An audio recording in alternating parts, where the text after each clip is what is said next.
It's like, get new material. You've been doing the same joke for 10 years. Ban. Gone forever.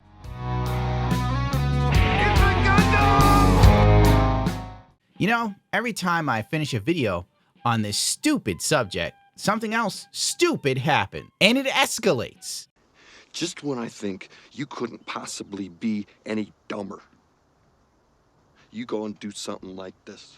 Something so clown shoes, you'd never imagine it happening. But with the current administration, anything asinine is possible. Remember when the head of the nuclear waste management was arrested for stealing women's clothing?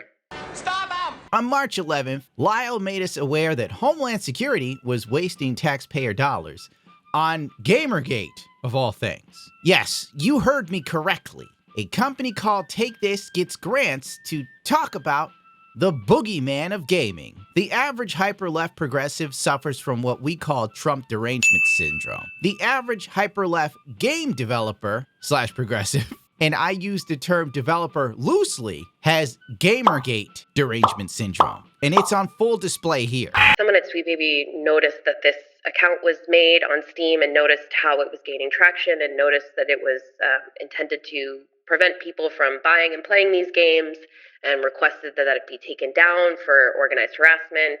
And that kicked off even more organization from them, the people who made the Steam group.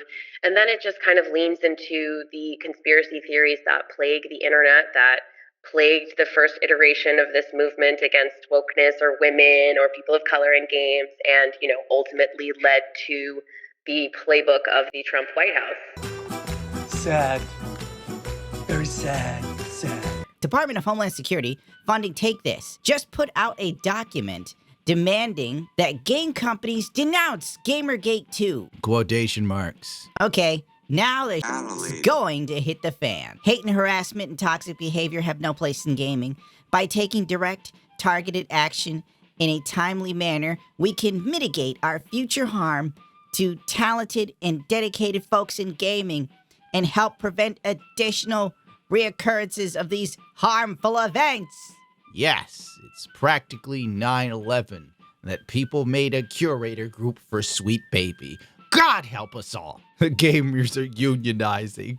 Give me monies. Skimming over these archives, I can tell you that there are 3 words that always accompany one another: hate, harassment, and extremist. Didn't like Sushi Squad's story?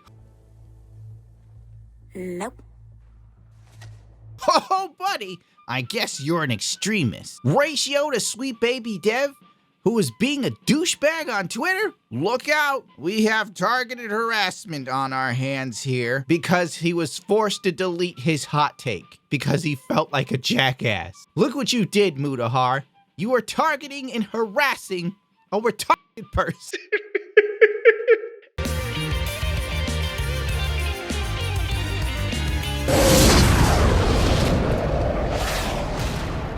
Apparently there was a Games for Change festival where the Take This org basically promotes social justice and all other usual BS you would expect. A bunch of people who love preaching with PowerPoints but without the data or research to back it up. It's over. We are screwed. Lack of industry diversity. Oh no. Privilege the white male gamer. Oh, of course. Yes. Engendered. Misogyny. Hardcore games and the manosphere. Gamergate. What? Normalizing extremist discourse and ideology. That's the clown face. This whole thing is clown shoes. Extremist evangelization. What? Mainstream games soft sell white supremacy. With a biohazard sign on a briefcase. And then the process repeats itself. Thank God the Department of Homeland Security paid $700,000 for this PowerPoint. Written by a woman that probably lives with cats in her home, smells of piss. It is crazy. We say to give a woman power is like to give a gun to a monkey. Yeah, this is money well spent. $700,000 to study the little understood phenomenon for which there is no actual effing evidence. The DHS spends almost $700,000 investigating the radicalized gamer. We're going to skip ahead to an article by the ADL. We have an out-of-touch politician focusing on the threat of gamers. That's what you get for messing with black-owned businesses, you little bigots. As digital social spaces, online games should be regulated to address hate and extremism. It's vital for Congress to examine extremist radicalization in these spaces, and we are grateful to Republican Lori, Who the hell cares what her name is? for leading this effort in an important piece to read. Ah, yes. Migrants selling stolen products in the streets of New York. The government sleeps. Gamers play Fortnite and possibly razz a slightly gay-sounding kid. We need to mobilize. We've come to eliminate all gays. All gays.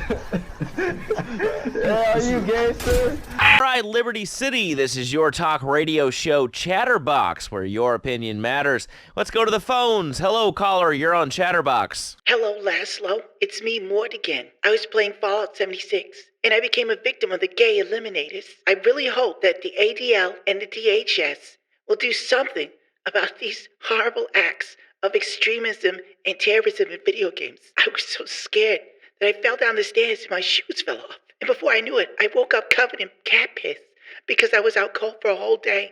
And Mr. Kitty was very upset that he didn't get his fancy feast. All right, next caller, you're on Chatterbox. What is on your mind? Bird it. From this tweet alone, I would bet $1,000 a woman wrote it. Let's take a look at the article, Stu. Looks like Daddy Gundam's right. A woman wrote it.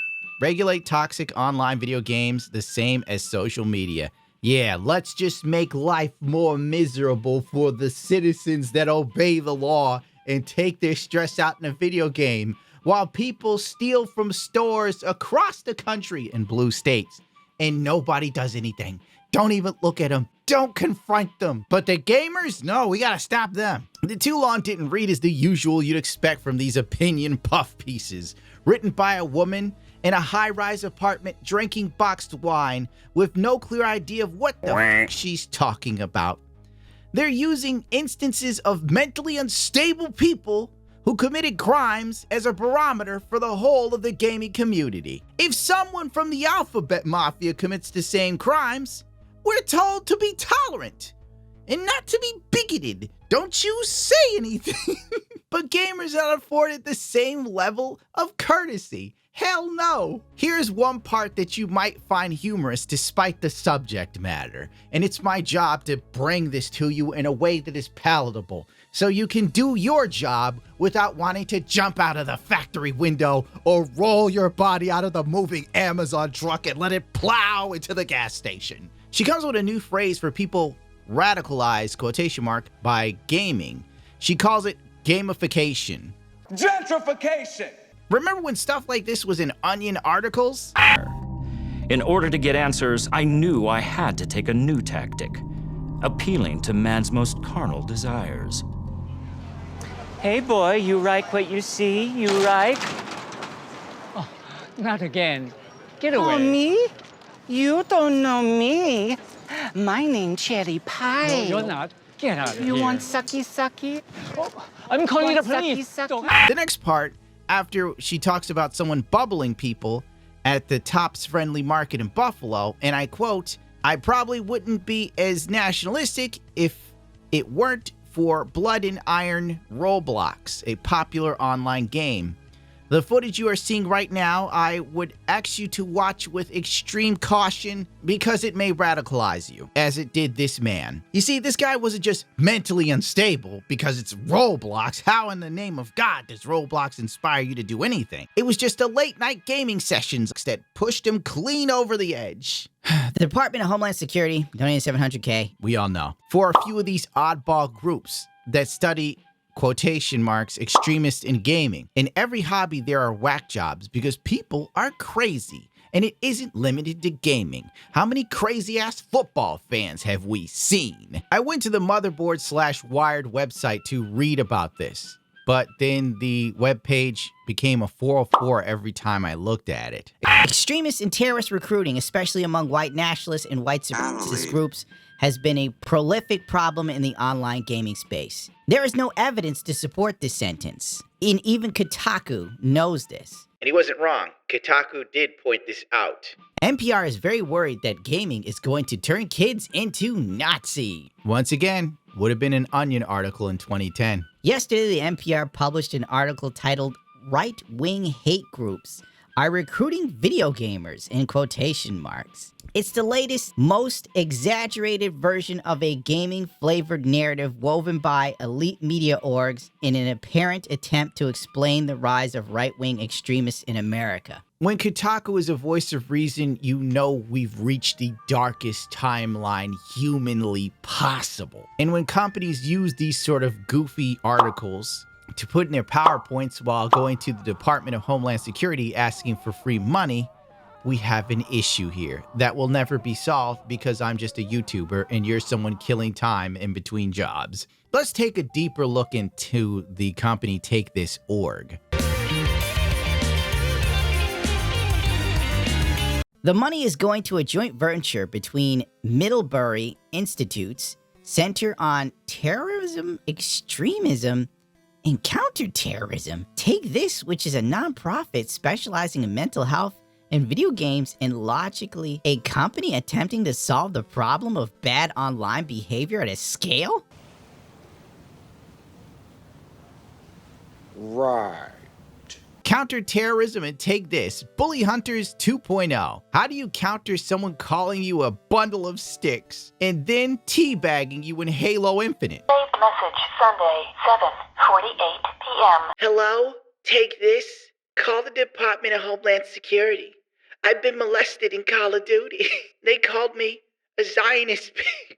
I took the time to watch some of their past keynotes from 2022 to 2023, and needless to say, it was painful. It's what you'd expect from these types of people who seem to find problems in everything and everywhere and think that everything should be a safe space. In the United States, the industry has rallied around social justice, mental health, pride, trans rights, and women's rights as well.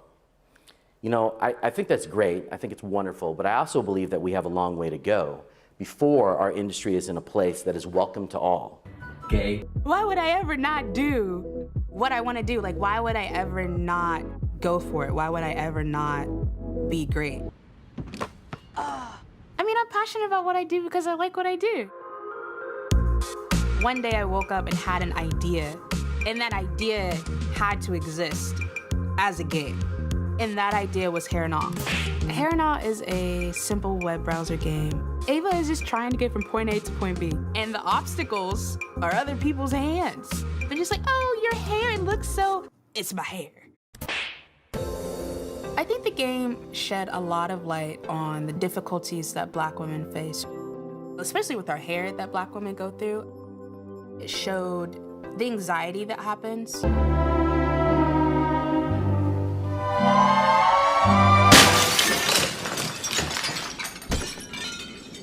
I gotta say, if this is the type of stuff they want to platform, then I'll stick to being a bigot in games like Helldivers and Stellar Blade, where the woman's body fat is under 30%. What a treat. Stop him! This is a game about touching a Black woman's hair.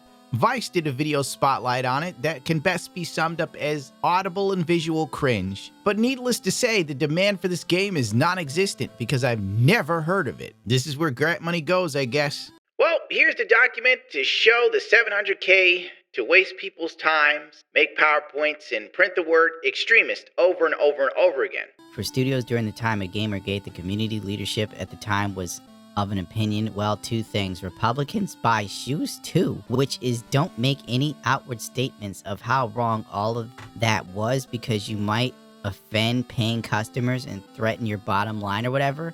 Oh my god, I'm not reading the rest of this. This work is made possible by grants from the Department of Homeland Security. Outer Loop Games, the brand new blah blah Bungie. You could suck if Bungie sucks. The fact Silverstring Media is getting money for anything blows my mind.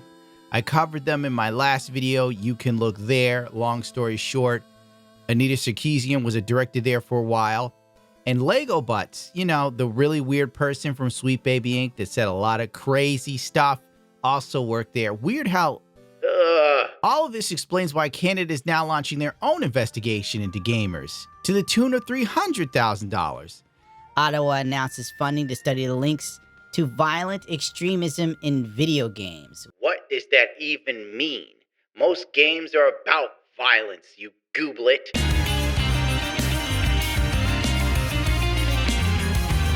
On March 14th, Chris was back to whacking the hornet's nest. This man is the reason why all of this stuff popped off in the first place, and he still can't stop. Like, bro, walk away from the internet. Use your brain. What the hell are you doing? Just don't post anything goofy. You should be posting stuff like, I pet a cat today, and I fed some ducks at the park. This group still should be taken down. Is he still on about the damn Steam group? By the way, if not for the conspiracies, then definitely the Nazis. They're doing phrenology in there. Wired then put out a puff piece for Sweet Baby, and it's what you'd expect. Honest to God, it's the same thing we've gotten before. They had a quote from Kim Blair as well. You shouldn't be sending this kind of hate to anybody, Blair says. If you don't like something, it's just fine. Deal with it. Don't buy another game if you don't want to. But you don't need to launch a whole campaign about it. Lady, that Chris guy, fire him.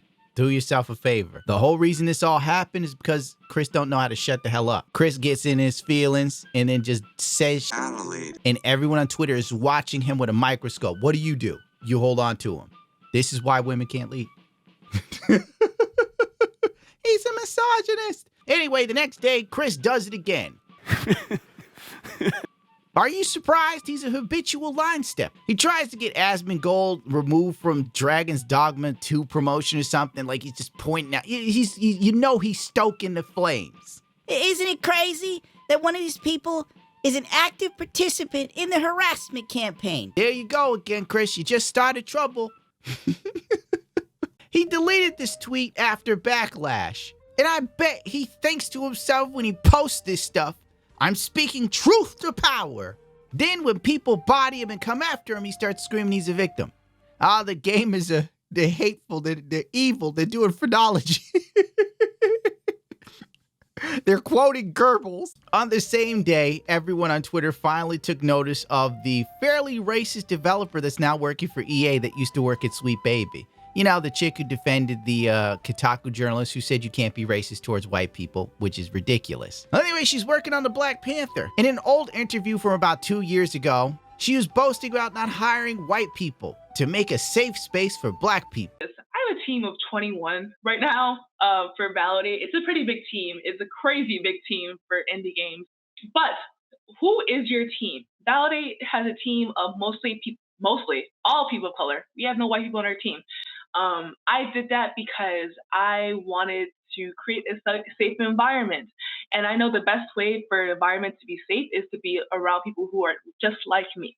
And I'm not saying that white people in the industry are creating unsafe environments. I'm not saying that. That is not what I'm saying. I am saying that sometimes it is hard to work with white people because they think that something may be okay, but it was really a microaggression. I will not Jodie Foster this kind of behavior. Okay. Now, let's be real here. If a white developer said the same thing about Black people, Wired wouldn't be so laissez-faire about it. Which honestly, when you look at it objectively, through the lens of someone not so far left that they literally see segregation as a good thing, you know this is bad. Here's the little cut from Wired. Former Sweet Baby developer who has since gone on to another studio for speaking about creating a safe environment for a team of color. What do the white developers do that's so evil? She can't tell you. They're just existing and she's a racist. There you go. If we look at her older tweets about her dog game no one played on Steam, she was triggered by the idea that people only played the white guy because all the other characters were so phenomenally ugly. Only a brainlet would purposefully make a game full of ugly people, knowing damn well no one wants to be ugly in reality, let alone a fantasy. Hey, real talk, giving the most attention to Keaton, our only white playable character, and not to the other 12 characters of color is very heartbreaking to see. You guys can do whatever you want, but just know that was never the intention when we put him in the game. What does that tell you? A game called Validate. When approaching media, please really think about your biases when it comes to white characters versus characters of color. Maybe if you made the characters of color not really ridiculously ugly, people would have played them. What are you smoking, lady? How you treat them. They're not real, they're sprites, you freak. How you interact with them, etc. It's very important to have these thoughts in your mind, especially when it comes to media with majority POCs. Can you imagine how many lives this is going to be saving? Why would you buy anything this woman makes? I made a game for you, but you're playing it wrong. Go f yourself. Keaton's the only one that doesn't look like something off the island of Dr. Moreau, and she's upset. Look at this. Look at this. A game she put out, only 80 people bothered to play it at one time. The person who may validate the game, full-blown, fugly people with cringe personalities, is now working at EA on their Black Panther game. Don't tell me failing upwards isn't a thing. Laughing my ass off. Long as you're a person of color, preferably a woman. Ask Lily Singh. He's a monster. And then she gets to work at Electronic Arts. By this metric, I should be in major films as a comedian. Anyway, our favorite Kotaku journalist was interviewed on a podcast that no one cares about. Of course, Chris popped in to inform everyone in the chat that the harassment the Sweet Baby was experiencing originally began with Kiwi Farms back in October. This is new news. Is he rewriting history? Who knows and who cares? But I can guarantee you, his ass will be back in a week doing something stupid. On the other hand, this could be true because Chris is a lolcow. This interview was a fluff piece echo chamber, complete with hosts deleting comments and replying to actual valid comments with remarks like, "Oh, you're really mad about it, aren't you? Thanks for the engagement." That's exactly how you win yourself some extra fans with a small channel. You antagonized a few people that bothered to interact with your dumb ass. Enjoy it, my dudes, because this is your peak. It's all downhill from here. Merry Christmas. I think that the people who made that Discord and who made that Steam page and who are arguing in my Twitter are kind of trying to act like, well, we're so clever because we made sure to take out language that made it clear that we didn't want black people in games. Or Could not concentrate on what this old man was saying. Everything she says seems to be full of it, with dated talking points. As a minority, I'm sick of stuff from companies like Sweet Baby. I'm sick of diversity and inclusion if it isn't organic. If characters are added just to make some asshat feel represented, then it doesn't feel natural and it feels weak. But Alyssa's stance on all of this are the usual talking points and tropes.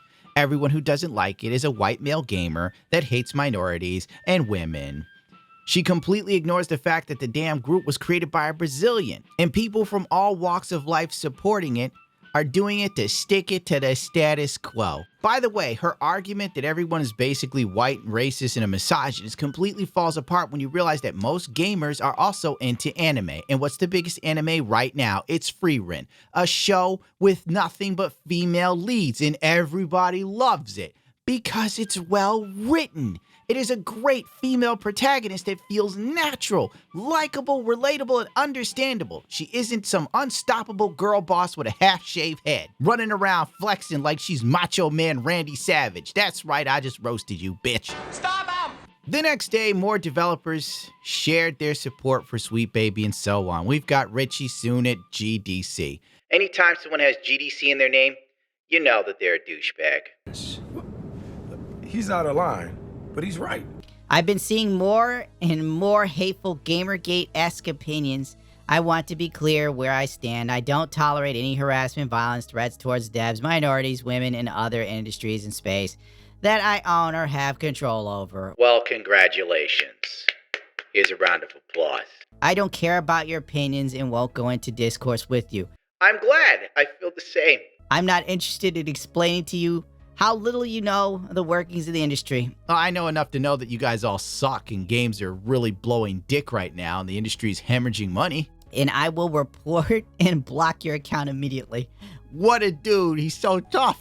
It's like John Rambo. And if by chance you happen to be working in the industry and you're voicing said opinions, I'll screenshot you, put you in a personal list, and advocate that you'll never work at a company or work for and associated with blah blah blah. Cheers. Oh my. Well, that's a lovely little statement. Nothing says acceptance like letting other people know in the industry. If you side with gamers on the subject, you'll never work again. How progressive of you, Richie. Zoom in, number one. Let's see, Richie's soon at GDC, the founder of Bare Knuckle, helping blah, blah, blah, blah, blah, partner manager, Rob. Yeah. Bare Knuckles is an inclusive business development consultant and experienced up-and-coming game dev who self-publishes their games, founded by Rich. Oh, what a surprise! The founder of Bare Knuckle looks like another grifter company to me. Consultants in gaming is the equivalent of hiring a dating coach or a life coach. It's shit nobody really needs, but only the stupidest people pay for. Anyone considered that games are made by large teams of diverse people, all looking to see themselves in media we're making? What if the DEI isn't an agenda, but a reflection of what's actually happening in the real world outside your window? Ah, yes, the presumptuous notion that everyone that games has absolutely no life. And let me guess, they're fat chuds covered in Dorito dust living in their mom's basement? No, I don't. A lot of gamers are adults now, out there working, paying bills, and with their free time or money, they try to sink a little bit into their favorite hobby that's now turning into an absolute boner fest of stupidity. Paul, I'm going to sum it to you very briefly. You suck. You are a writer for Insomniac. You're writing for Wolverine and Spider-Man. Guess what? Spider-Man 2 story, it sucked. It was garbage. But you're lucky. Most people today can barely read, let alone have cognitive thought or critical thinking. So your job's safe. Also, self. You want to see yourself? Create your own thing. Don't take established characters and IPs and interject yourself into them. We want to see the heroes, not failed novelists reduced to writing for video game companies to create fan fiction that only appeals to kids who sit on TikTok all day with the mental capacity of a hive mind bee. You're not Hemingway. You work at Insomniac, a company that's creative days are far behind them.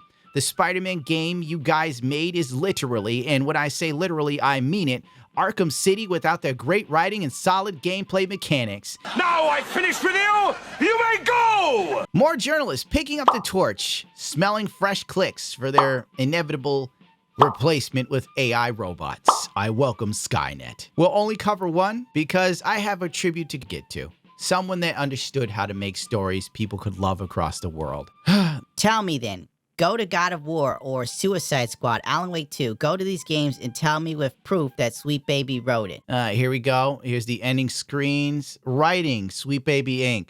Right there. At the top, isn't it Kim Blair? I can't see. It is. There you go. Asserting Sweet Baby forced Saga Anderson to be black is not good faith assumption based on the words in the game. The director asserting Sweet Baby forced any... You read it yourself. Here you go. You can read it here along with work and story and narrative consultation from Kim Blair of Sweet Baby Inc. to refine the character's voice and story arc. The key creativity of Alan Wake 2 was also working extensively active playing Saga Anderson. Blah, blah, blah, blah, blah. We've highlighted it all for you because ain't nobody got time for this no more. More Nathan Grayson. I can honestly say I hate this job.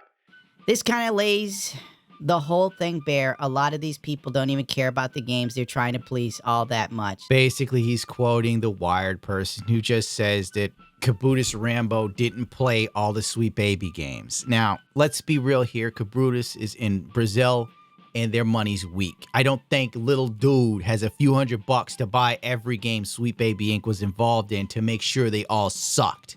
We literally have journalists sitting there and going, this guy from a country that's kind of broke didn't spend money on games he wouldn't like. He's a fraud. David Bedar put out a statement. I don't even care to read it. Like, I kind of read it, but I'm not reading it again. He's acting like shit randomly happened instead of saying, yeah, our guy Chris did something stupid and really set people off. We're really sorry about that.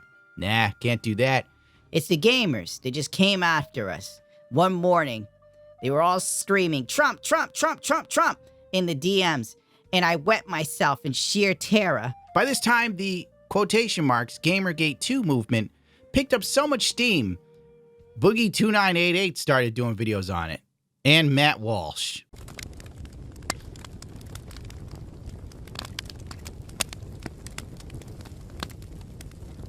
It's over. We are screwed. This is fine.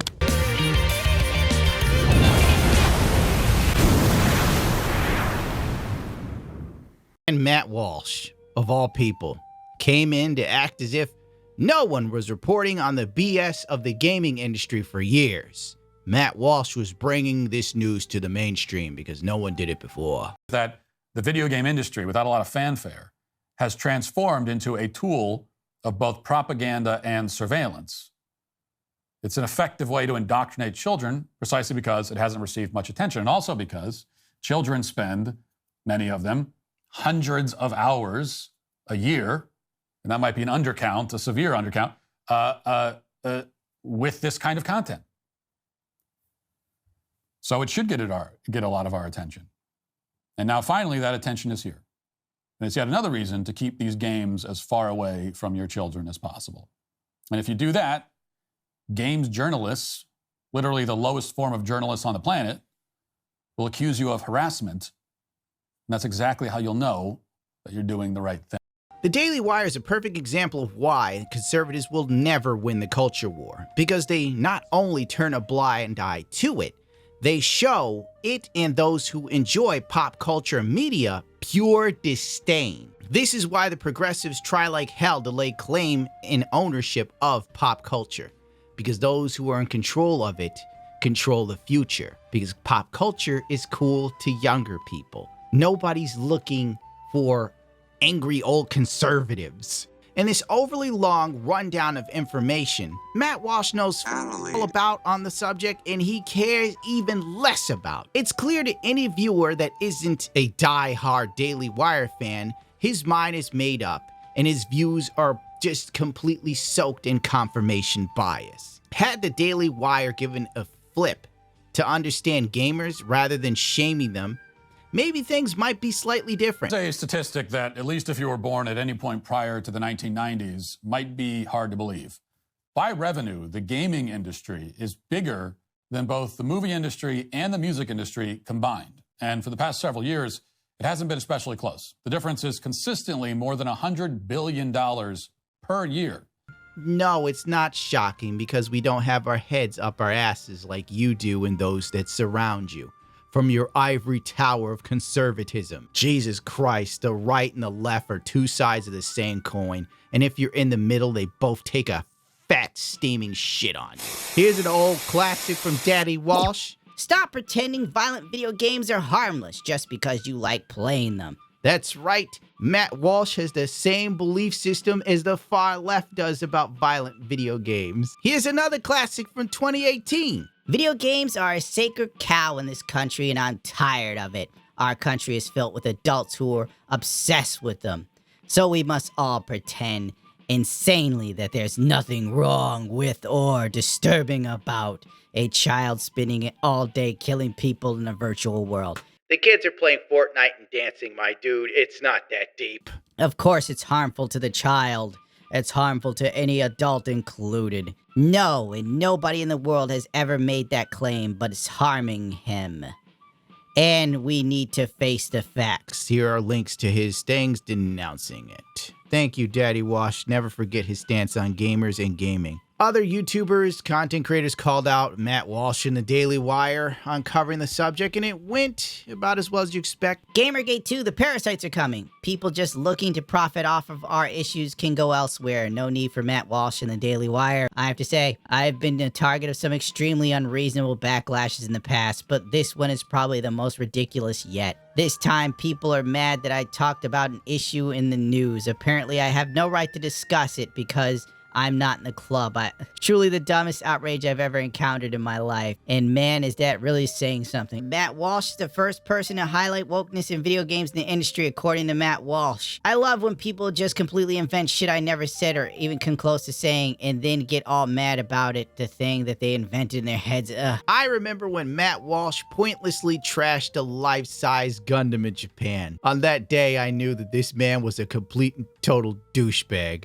You can't look at a life-size giant robot and go, oh, it's a waste of money. We waste money every day in this country. We don't have one giant robot. Gamers are all man-children and jealous of Matt Walsh. That's why they are poking fun at him, the Daily Wire staff Greg. There are no serious adults in the gaming industry. It's a man-children all the way down. This one is clearly dragging Matt Walsh into the drama to maximize attention. Yep, once Elon posted Matt's monologue, they all got offended at their hobby was being covered by someone who doesn't play games. Also, likely a lot of jealousy. You said wokeness in video games hadn't received much attention, which is, well, not accurate.